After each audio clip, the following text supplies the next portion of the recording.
So, what you doing? Planning our next vacation.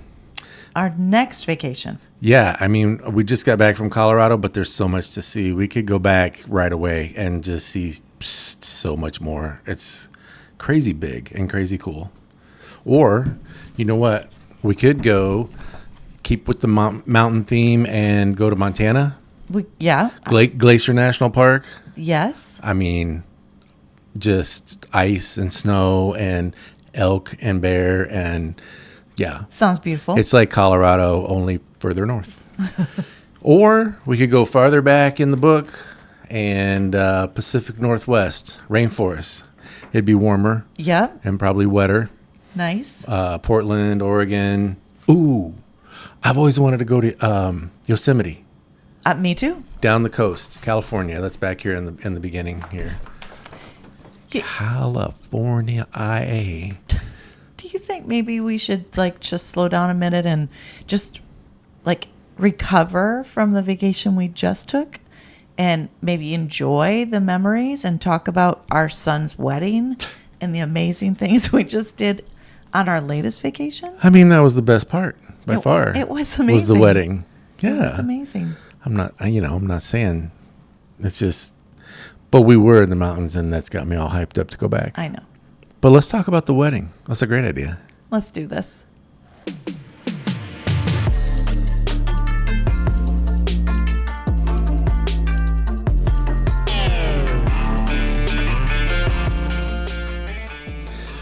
Well, of course, I'm really looking forward to talking about our son's wedding. And we're also going to pick back up on our conversation about sailing the 7 C's, letter C, of a successful marriage. Yay. And yeah, we did 2 episodes. Episodes 20 and 21 were on communication.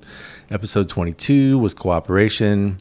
Then episode 23, we took a short break and talked about Independence Day. Right. Which was fun and timely. And we're going to talk a little bit more about that in show and tell today. This is episode 24. And in just a few minutes, we're going to talk about compromise Yay. in marriage. That's a good one. And It's a I'm good looking one. forward to that. But You're going to use that one a lot, kids. yeah, well, you're going to do it or you're going to struggle for sure in your marriage. Well, our son, Tim, married Victoria, who goes by Tori mostly. Tim and Tori.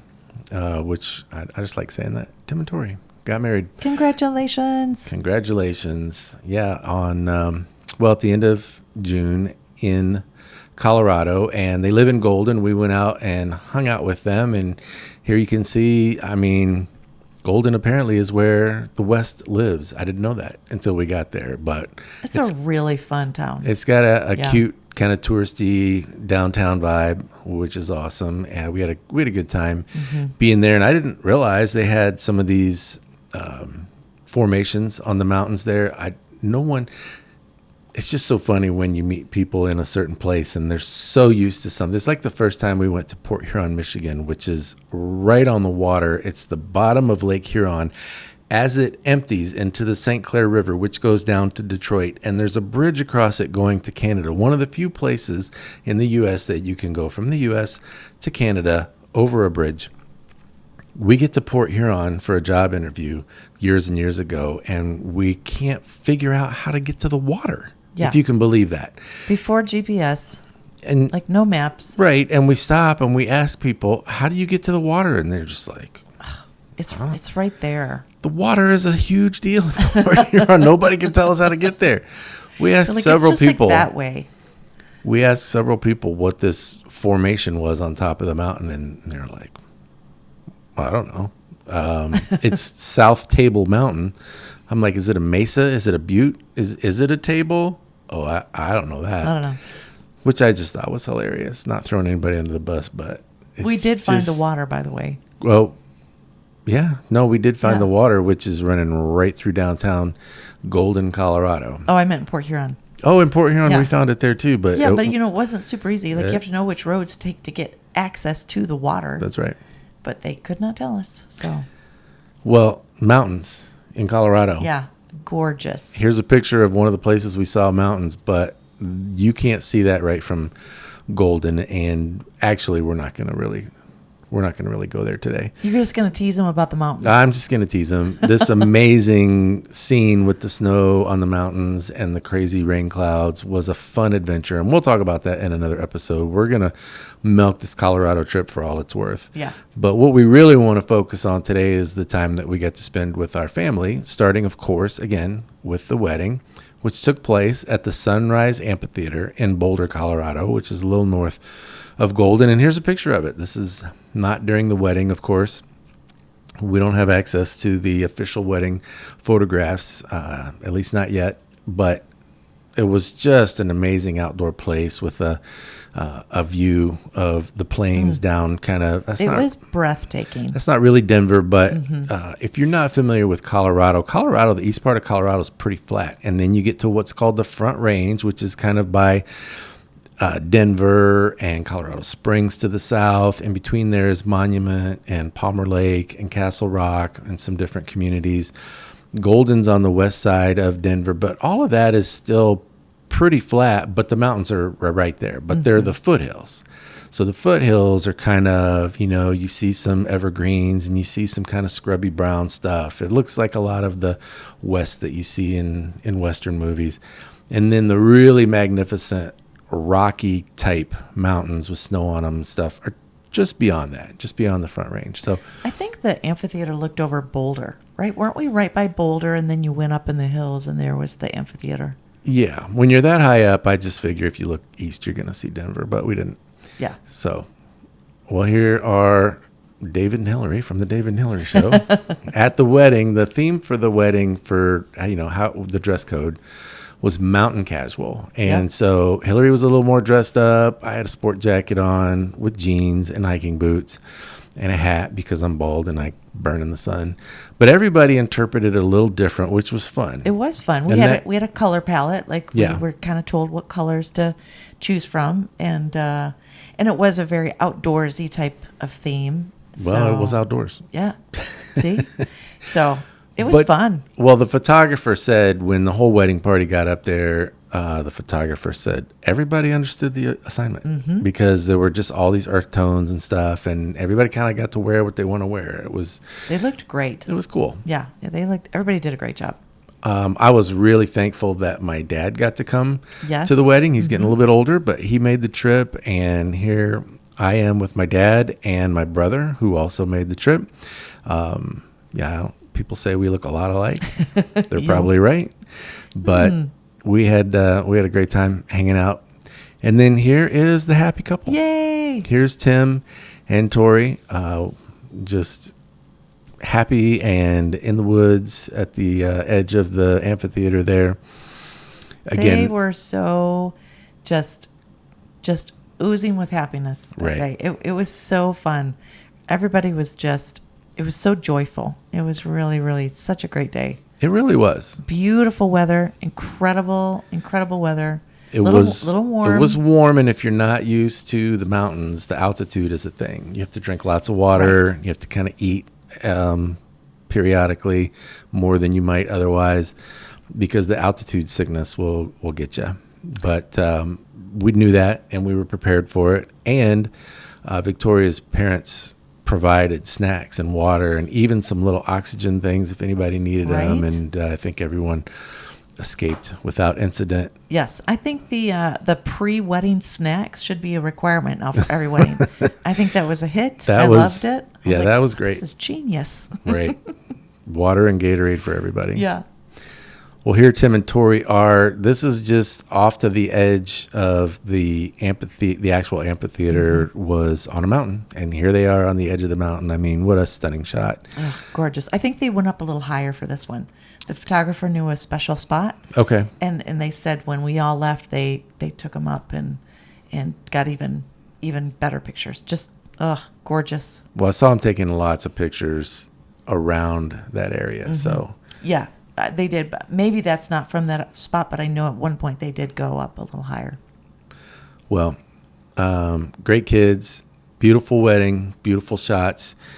We got to meet Tori's family for the first time in person. We live Yeah. a long way apart, and we don't get to travel as much as we would like. Aside from our little skit to start this episode, it may be a while before we do any of those trips that we talked about. But it was great to meet everyone and hang out. We really had a great time. Yeah. For the record, I do want to go to those places. Oh, me too. Yeah. I just had to pretend not for the skit. Also, let's go to Switzerland and let's go to Scotland and Ireland. Let's just go hit them all. Trace our roots, Yeah. respectively. Drink some hot chocolate. Okay. Okay. I'm in.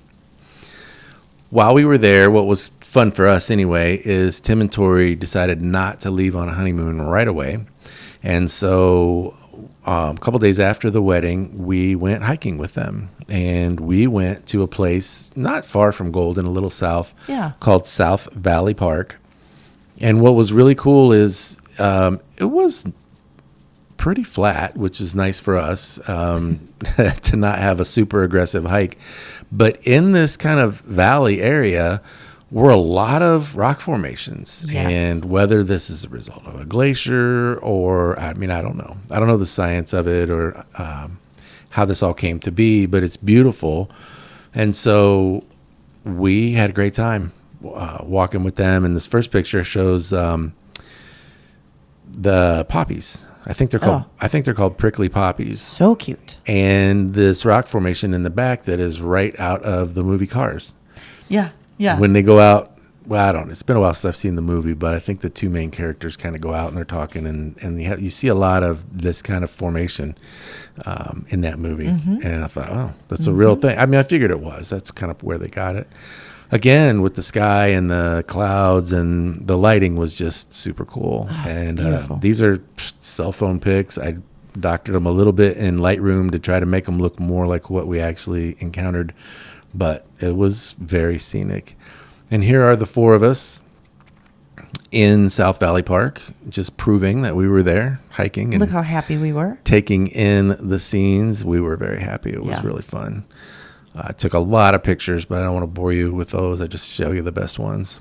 And again, crazy rock formation and crazy clouds all at the same time. I love clouds. I love them. It was fun. Yeah. They're just so beautiful. Oh, there's three of my favorite people taking a hike in front of me. Well, we have a tendency to overdo it when we go on vacation. Would not be a McClung vacation if we didn't come home exhausted. I mean, it's like you want to do one thing for 2 hours and rest the rest of the day. No, I will rest when I'm dead. Thank you very much. So after we went on a hike, we went to a place called Dinosaur Ridge. And Dinosaur Ridge is a ridge that goes for several miles, roughly north and south, from kind of Denver, a little bit west of Denver, and then it travels kind of south of Denver. And I don't know all the history of why it's called that, but one of the reasons I think is because at a place called Dinosaur Ridge, the attraction on Dinosaur Ridge, there are dinosaur footprints, or at least they think that's what they are. So here you can see the footprints, which have been embellished, I think, with a little bit of paint or something to make them stand out. But when we were there in person, we could look at them pretty closely and see that they're truly indentations. Yeah. Fossilized right into the rock. What we think happened, what they said happened, which makes sense, is that probably this area was really soft. The dinosaurs came through, and then it hardened up enough that it wouldn't change. And then over time, it became rock and fossilized. And at some point after that, this area got pushed up, like the tectonic plates got pushed up into not really a mountain, but a ridge that, like I said, Right. runs kind of north-south through that area. And it was pretty cool. There were actually, that's just one photo, but there were several footprints of different animals of some type of different sizes, and Yeah, it was matches. It makes sense that they're dinosaur footprints. So that's what everybody thinks they are. But it was fun. It was a fun thing to go see. Yeah. It was just really interesting to look at it and just to imagine, like, how did this happen? Where did they come from? What Yeah. were these creatures? Yeah. It was fun. Well, and then, there was still daylight, so we went to downtown Golden and That's right. More fun. walked. We had fun even when there was no daylight. I don't know if we'll talk about that hike today. We'll probably talk about that another time. We'll do that another time. Yeah. That was just you and I. But You're making it sound like when the sun goes down that we stop having fun, and we No. sometimes it's even dark. no, but in this case, we went to downtown Golden and walked up and down what is it, Clear Creek, they call it, that goes to, really I think so, yep. feels much more like a river to me, but I think that's what they name it. And, we don't drink, but it's actually the water that Coors uses for their beer because their plant is basically right downtown Golden, and that creek runs right by there. Yeah. And people inner tube on it and do all kinds of recreation in that river. So, but along there, as we were walking around it, people watching, checking out the river, we came upon this sign, and that was fun. Perfect place for a selfie. Yeah. Yeah. Well, also in Colorado, we have another son and his wife and kids, 5 kids. And we had a great time with them on this trip as well. One of the things that we did was we went to the Cheyenne Mountain Zoo in the Colorado Springs area. And they have hippos at that zoo. The hippos were shy that day. I think I saw the back of one of them barely sticking out of the water. He was like, I'm not having all these tourists. And he just kept his head down. But obviously this is a statue, and it was fun for the kids to climb on that and get a picture. So we had a great time with That was super fun. with Chris and his family. Yep. Thankful to be able to spend some time with them. And then on Friday, July 4th, they live in the small town of Monument, Colorado, but Monument is known for having a very well attended and very well supported 4th of July parade that we got to go to. That was super fun. Yeah, I had no idea that it was such a big deal. I thought it would just be like, oh, cute, short parade. It was a long parade, very well attended, and I was really surprised. I love a parade. Someone said at one time it was recognized as the best 4th of July parade in the West. Mm-hmm. So I didn't see that in print, but I don't think I've ever been to a parade in that small of a town that was that well attended. And it was long. It kept going and going and going. They were into it. And a lot of people were dressed in red, white, and blue, and it was fun. Yeah. I didn't get pictures of the actual parade because I'm trying to document the things that we do, but at the same time also be present in the moment. And when Right. I'm hanging, especially with family, I want to be with family. I don't want to be all, like, oh, I got to get a picture. I got to get a picture. So Right. we have some pictures and we have a lot of memories, and we don't have pictures of everything. But at the end of the parade was rain. And here you can see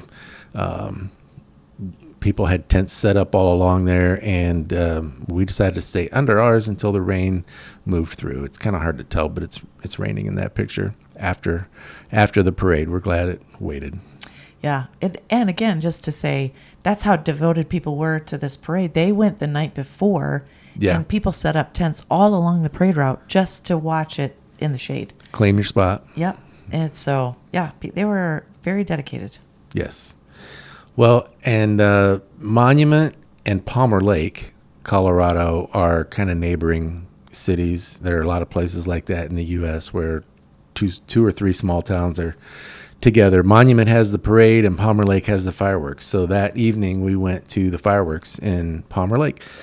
And this is just a cell phone shot, but I wanted to capture a little bit of what we were doing. We had great seats, which my son had gone down and reserved those as well. They were great hosts. He also made amazing burgers on the grill for us for lunch that day. All the food was amazing. Yeah. So it was really fun. We had a great July 4th. And then one of the last things we did with them was went to church on Sunday and had some complete stranger, but very kind, take our picture.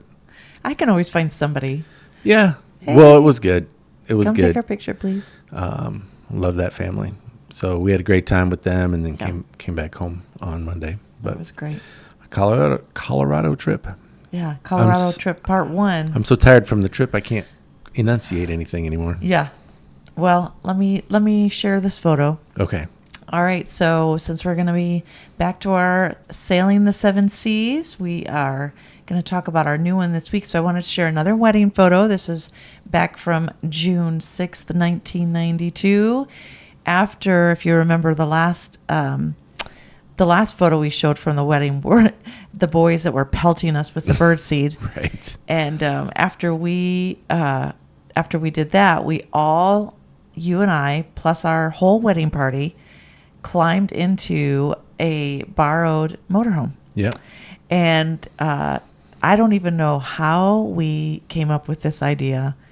I have no idea, but I remember loving it, thinking it was hilarious that instead of running a limo we really didn't even need to, quote, drive anywhere because the wedding was in the sanctuary. Yep. And the reception was just in the fellowship hall in the same building. Right. We literally could have just walked from one to the other. But, just something about the leaving and the birdseed and all that sounded like fun. We had to go somewhere.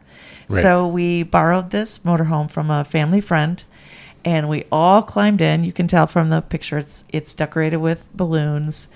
And we just drove around downtown Owasso for a little bit.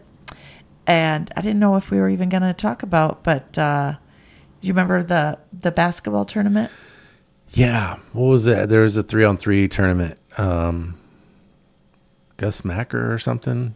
I don't remember. It's been so long. It was probably part of Kerwood, right? But for some reason, Yeah. like the roads were blocked off, and I'm not sure what happened, but we stopped, and then we just all decided, let's do a Chinese fire drill. Why not? So In all our wedding clothes. In all our wedding clothes. Yep. So they stopped the RV, and we all ran around, and And the basketball players were like, what is happening?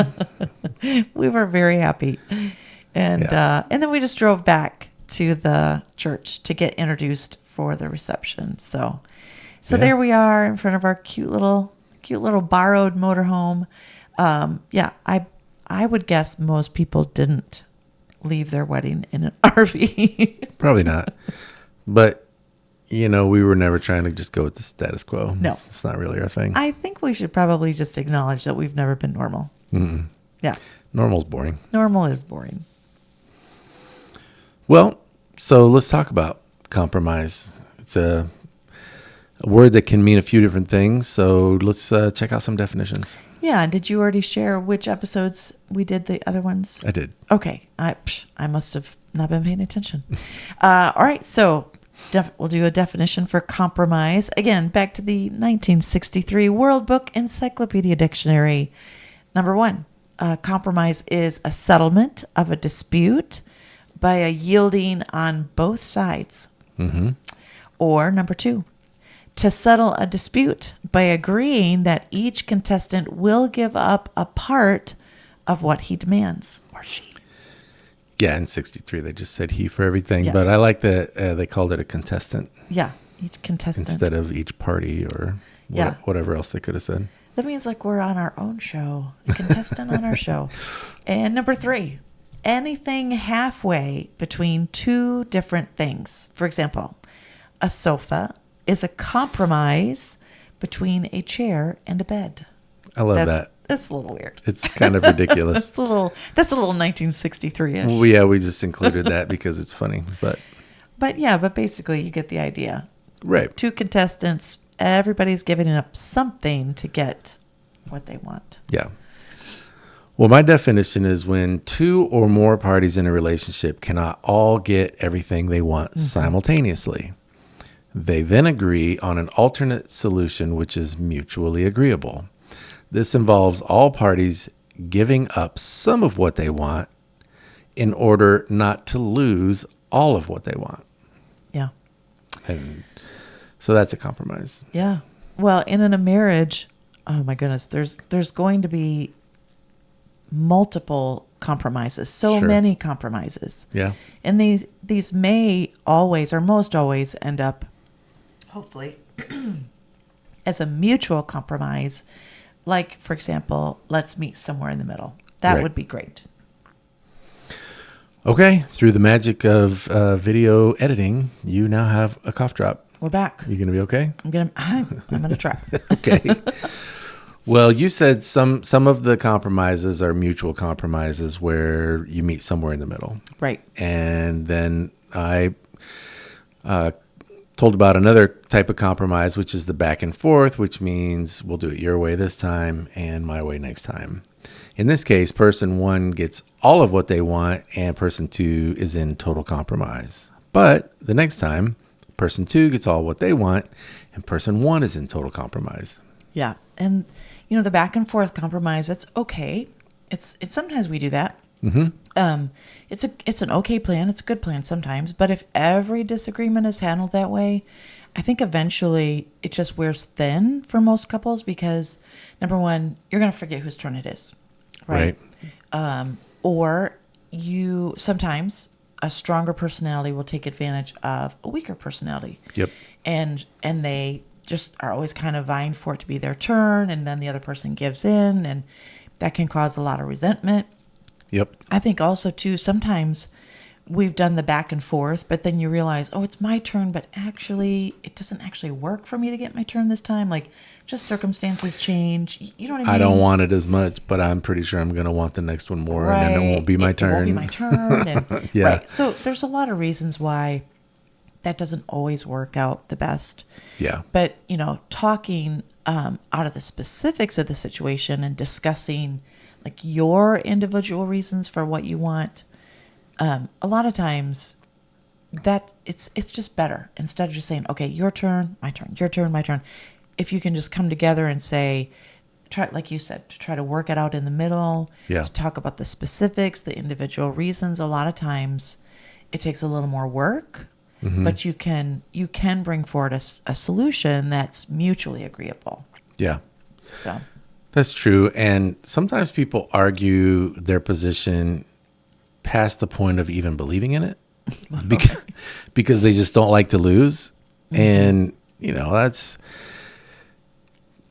that's not what marriage is about. So I think if you truly listen to your spouse and try to understand their perspective, and if both people are doing that, then a lot of times the solution will present itself. You might find yourself saying, well, I didn't think about it that way, but now that you say it, it does make sense. So let's try it your way. Yeah. Or now that I hear what you're saying, I'm willing to come in a little because I think if we meet somewhere in here, that makes sense, and I'm okay with that. You don't have to like hang on to that position way over here just because you started there, mm-hmm. just out of pride or the stubbornness, not being willing. Some people just don't like to give in because it's part of their personality. Right. I mean, if you're really competitive, yeah, you can be doing that without even knowing that that's what you're doing. You're just trying mm-hmm. to win. And I would say too that the solution doesn't have to be like perfectly 50-50, right in the middle, nobody gets more. It could be more like, it's more like 25% of what I want, 75% of what you want, or any combination. Yeah. And it's okay. It's okay to fight for what you want to a certain extent, but you really should be looking for the win-win. Yeah. And I would say, just in the ways that we've gone about that, again, you have to, before you can fight for what you want, you have to know what you want, and you have to know why you want it. Right. And you have to know what would the win be, right? The win mm-hmm. isn't always like, wow, the win is if I get everything I want. No, that's not the mature way to do it. But yeah, you should be looking for the win-win. Right. Right. And I don't remember if I've shared this on the podcast before or not, but I talk about the win-win with my customers sometimes,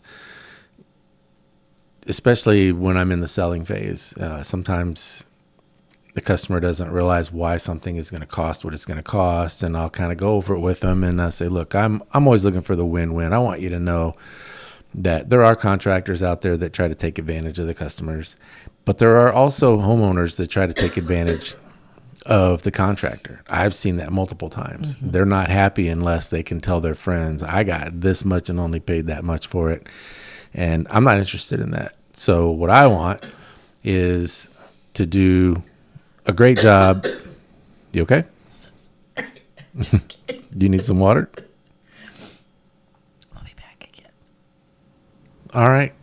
Well, I guess we're compromising smoothness in this episode for completion or an attempt at completion. I'm so sorry. Well, I mean, it's okay. She brought a little something back in her throat from Colorado.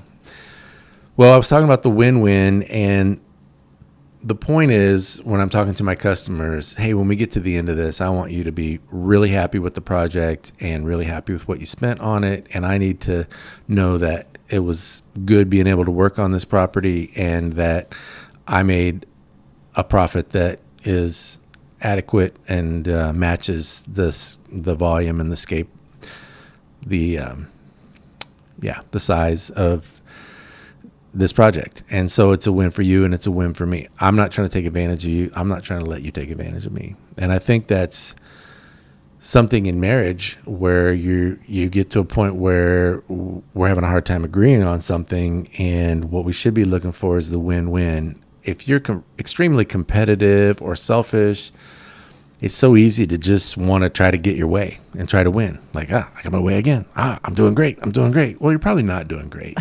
You're doing great if your goal is to have a rotten marriage and to be super selfish. But any mature person knows that that's not really the goal of marriage. So you can't just get your way all the time, every time. And part of being in love with someone is wanting that other person to be happy. Right.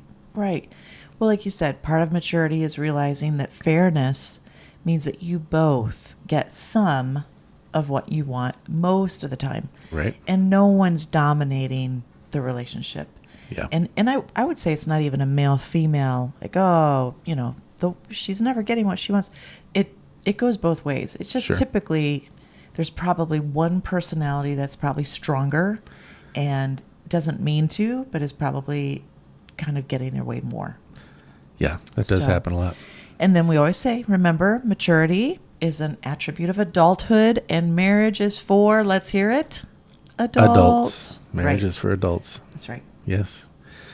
Well, marriage is not a sporting event where only one of you can win. Marriage is a two-person journey where the goal is to win the Lifetime Achievement Award together. Right? Yes, exactly. So there's another concept I think I've mentioned once before, several episodes ago. Someone famous once said, money's only important if you don't have any. And the reason that's true is if you don't have any money, everything's about money. Mm-hmm. If you don't have any money, then what are we going to do for dinner? Well, how much money do we have? Where are we going to go to do this or that? Well, how much money do we have? Do the kids have good school clothes? Well, how much money do we have? I mean, everything's about money, and it's about money because you don't have it. If you have money, all those same things come up and you just take care of them. You just take care of them and you don't even really think about it that hard. So there can be an application for that in marriage too, but not so much about money, but about winning when you have disagreements. Well, and I would say too that, yes, for the basic things, it is difficult, but even if you're in the marriage where you have extra money, now you get to argue about what to do with that extra money. Sure. So it never really goes away. It just might look a little different, I think, sometimes. Yeah. But if marriage relationships are about the win-win, how about if you feel like you're never getting the win, then you could be feeling bitter and resentful. And then again, like we said, everything becomes about winning. Or even worse, you could just give up the idea of, well, I'm never going to get my way, which can kind of lead to giving up on the relationship. You can just kind of check out, just say, oh, well, I don't care. Whatever you want, because you truly don't care. And that's a bad place to be in. We talked about the super strong person, and so then the other person just says, I'm done fighting because I never win. Yeah. Well, and if you're done fighting, then you're done compromising. Yeah. Right? You're done communicating. You're done. Right. You're done being. What was number 2? Cooperating. You're done cooperating. Because, we're not, when we say fighting, we kind of use that almost in a silly, joking kind of way. Right. But Well, sometimes they are fights. In our life, we've tried to learn how to, quote, fight well. Right. And sometimes we've joked, like you said, oh, we disagree. Well, I guess we're going to have to go fight about that for a while. Yeah. Well, we don't really fight. We just discuss it and present our views and kind of have a back and forth. But yeah, go ahead. Well, so also when you're in a relationship with someone who wants to be in a healthy, happy relationship with you, and that person gets their way sometimes, but also unselfishly lets you have your way sometimes, then it's not all about the winning, because together you are already winning. Yeah. And so I just think that's the better place to land on. You do need to fight well. You do need to communicate, to cooperate, but to be ready to compromise, to be ready to know what you want, and and to be able to never stop trying to work things out. Right. Right. So the comparison was, if you have plenty of money, nothing's really about money. You just do what you want to do and you just pay for it. And in a relationship, when you have conflict, but you're working through it in a healthy way, you always feel like you're in a good place with the other person with that conflict. And so nothing's really about winning, because you are winning. Right. Right. So I love that. I feel like we're kind of at that place. Yeah. It took a long time. Yeah. We've had our share of compromising. Yeah. Yeah. Well, when you know that your spouse will continue to communicate, I really can't enunciate anything I love today. that it's on the word communicate too. Communicate. You've got brought home a little, bear fur ball in your throat or something, and I can't say any words. But we're going to push through. This is good stuff. When you know that your spouse will continue to communicate, cooperate, and compromise with you, it's easier to be unselfish with them and say things like, well, I think we did it my way last time. Let's do it your way this time. Yeah. Yep, I think so. And willingly letting your spouse have their way, like regardless of like whose turn it is. It feels really good. Yeah. So When you're getting lots of wins, you don't have to win. Unselfishness breeds unselfishness. That's it's a great concept, and it's really true, and it's fun to get to that point in a relationship. I mean, sometimes I think we both still kind of fight a little bit and go, I really think I need to get my way this time. But for the most part, it's like, well, I know that she's working hard to work with me, so I'm cool being unselfish this time. And I think that is one of the benefits of having 33 years behind us. We've seen, and we've both said, wow, those kids in those pictures that got married and got in the motorhome. Yeah. Wow, were they selfish? We were just really selfish. They had no clue what they were in for. And through 3 decades of communicating and cooperating and compromising, we've gotten to the point now where we really don't fight about much. Right. Maybe we'll have to work out differences, or I guess I didn't realize you felt like that. Like, let's talk about it. And we do have a lot of similar tastes and ideas and things that we want to do. So a lot of that has gotten worked out, but we haven't stopped. Like, Right. we still need to do that.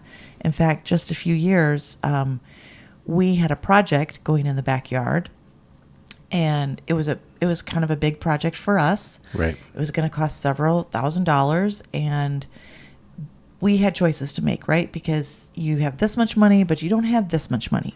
Yeah. And so we could only do this much work. And in that budget, there were things you wanted, there were things I wanted, and we realized, okay, we actually can't get everything you want and everything I want. Right. And we did kind of have some disagreements and some discussions about that, but it all worked out. I think we're both really happy with how it turned out. Yeah. But that's painful. It's painful to do that. Yeah, it was painful talking through it at the time, because I Well, and this is what happens in a lot of disagreements. I was having a really hard time seeing your view on some things. Yeah. And I don't know that it's important that we go through all of that, but just to give people a little bit of an idea, we had a small shed in the yard when we bought the house. It was old when we bought the house, and then 15 years later, it was literally falling apart. It was really, really old. The termites were eating it all up. They were. It had bad. to go. And we needed a new one. And we have a business that we run out of our house. And we have extra pieces and parts and tools and things that kind of lay around. And so it became a thing of, do we just do a simple replacement of the shed but go a little bit bigger, or do we go a lot bigger? Do we orient it a different way? Do we put it in a completely different part of the yard while we're at it? Do we get rid of this? Do we change the layout of the entire backyard? Excuse me. And, how much green space are we going to have? How much workspace are we going to have? It was a lot. We have a decent size lot, but it's not boundless. So, it was interesting and difficult for us to get on the same page and get to something that we could both agree to and that we thought we both could live with. Mm-hmm. And I gave in on some things where I was just like, I don't get this. I don't understand it. I think it's dumb. I don't want to do it. It doesn't make any sense. But then we did it. And then a year or so later, it became obvious why that actually made sense. Yeah. And this doesn't matter. But it wasn't even the reason you said, but I think maybe even God put that idea in your head because he knew that it would make a lot of sense to have things ordered a certain way for things that neither one of us could have seen coming. Mm-hmm. And so, you gave in on some things, I gave in on some things, but we figured it out. And the end result has been very functional and it looks good too. Yeah. And I would just say too, we're both pretty strong personalities, Yeah. but I think, you need to really, I would just encourage people, don't stop. Don't stop in the negotiations, because sometimes you can decide, whatever, I'm just going to give up and do whatever you want. I don't care. But that is not a good place to stop, because there Right. would, had I not really kind of pushed for what I wanted, I would still be resentful that we didn't do that part of the plan. Yeah. And probably the same for you. There's some things that you were like, no, this is a must do for me. We must do this part of the plan. Right. But again, you've got to know what you want, and you've got to be able to communicate it, and don't give up in the process. Right. And then again, it just be willing to hear each other out, really listen, and to love each other. So. Yeah. The goal is to have a great marriage. The goal is not to win all the time. The goal is to have a great shed. I'm just kidding. Well, yeah, we got a great marriage and a great shed and a lot of green space still. Yes. So it worked out pretty well. Well, this has been a fun and interesting episode with all of the edits, but Yeah. we made it. We're here at the end, and we thank you for joining us. So, yeah, compromise. It's important. And next, we will be talking about the fourth C, which is covenant. And I think you'll enjoy that. It's a great topic, and we look forward to going over that. Next time, we'll share more about our Colorado trip. So hopefully you'll come back and join us, and we look forward to seeing you. Thanks for joining us. See ya.